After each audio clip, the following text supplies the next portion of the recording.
Hi friends, welcome back to Orson cinematic ಚಾನಲಿಗೆ.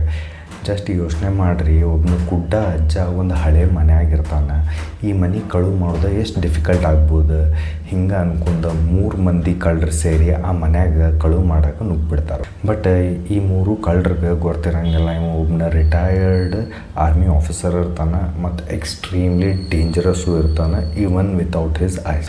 So ಈ 3 ಕಳ್ಳರದ ಹಾಲತ್ತೇನು ಖರಾಬ್ ಮಾಡ್ತಾನಲ್ಲ ಈ ಗುಡ್ಡ ಅಜ್ಜ, ಅದನ್ನು ನೋಡೋಕೆ ನೀವು ಡೋಂಟ್ ಬ್ರೀತ್ ಮೂವಿ ಚೆಕ್ಔಟ್ ಮಾಡಲೇಬೇಕು. ಈ ಪಿಕ್ಚರ್ ಮೇನ್ಲಿ ಇದರದ್ದು ಸಸ್ಪೆನ್ಸ್ ಮತ್ತು ಥ್ರಿಲ್ಲರ್ ಸಂಬಂಧ ನೋಡಲೇಬೇಕು. ಓಕೆ, ಫಸ್ಟ್ 15 ಮಿನಿಟ್ಸ್ ಆದ ಕೂಡಲೇ ನೀವು ಲಿಟ್ರಲ್ ನಿಮ್ಮ ಉಸಿರು ಬಿಗಿ ಹಿಡಿದು ನೋಡ್ತೀರಿ ಈ ಮೂವಿನ. ಯಾಕಂದ್ರೆ ಎಲ್ಲಿ ಗುಡ್ಡ ಅಜ್ಜ ಬಂದು ನಿಮಗೆ ಸಾಯಿಸ್ಬಿಡ್ತಾನೆ ಅನ್ನೋ ಹೆದರಿಕೆ ಕೊಡ್ತೈತಿ.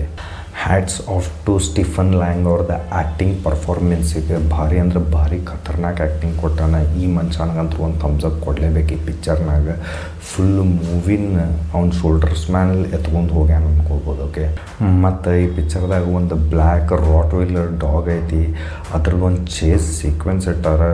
ಭಾರಿ ಅಂದ್ರೆ ಭಾರಿ ಡೈರೆಕ್ಷನ್ ಆಗೈತಿ ಈ ಮ್ಯಾಟ್ರ್ ಒಳಗೆ. ನೀವು ಈ ಪಿಕ್ಚರ್ ನೋಡಿದ ದಿವ್ಸ ಏನಾರ ನಾಯಿ ನಿಮ್ಮ ಸಮೀಪ ಬಂದರೆ ಹೆದರ್ತೀರಿ, ಆ ಟೈಪ್ ಎಕ್ಸ್ಪೀರಿಯೆನ್ಸ್ ಕೊಡ್ತದೆ. ಓಕೆ, ನೋಡಿ ಎಕ್ಸ್ಪೀರಿಯೆನ್ಸ್ ತೊಗೊರಿ. ನಾನಂತೂ ಖತರ್ನಾಕ್ ಎಂಜಾಯ್ ಮಾಡೀನಿ ಈ ಸೀನನ್ನು. ಮತ್ತು ಓವರ್ ಪಿಕ್ಚರು ಭಾಳ ಅಂದ್ರೆ ಭಾಳ ಹಿಡ್ಸೈತಿ ನಂಗೆ. ಸೊ ಇದನ್ನು ಮಿಸ್ ಮಾಡೋಕೆ ಹೋಗ್ಬೇಡ್ರಿ, ಡೆಫಿನೆಟ್ಲಿ ಚೆಕ್ಔಟ್ ಮಾಡಿ. ಬೈ ದ ವೇ, ಈ ಪಿಕ್ಚರಿಗೆ IMDb ರೇಟಿಂಗ್ ಬಂದು 7.1/10 ಕೊಟ್ಟಾರೆ. ಮತ್ತು ಪಿಕ್ಚರ್ 18+ ಐತಿ. ಸೊ 18 ಕೆಳಗಿರೋ ಬಚ್ಚಾಗಳು ಈ ಪಿಕ್ಚರ್ಲಿಂದ ದೂರ ಇರ್ರಿ. ವೆಲ್, ಈ ರಿವ್ಯೂ ಇಲ್ಲಿಗೆ ಎಂಡ್ ಮಾಡೋಣ. ನನ್ನ ಹೆಸರು ವಿಕ್ಕಿ ಅಂತ. ಇದೇ ಥರ ನನ್ನ ಫೇವ್ರೇಟ್ ಮೂವೀಸ್ ನಿಮಗೆ ರೆಕಮೆಂಡ್ ಮಾಡ್ತಾ ನೆಕ್ಸ್ಟ್ ಎಪಿಸೋಡ್ದಾಗ ಭೇಟಿ ಹಾಕೀನಿ. ಅಲ್ಲಿವರೆಗೆ love you all, take care, bye.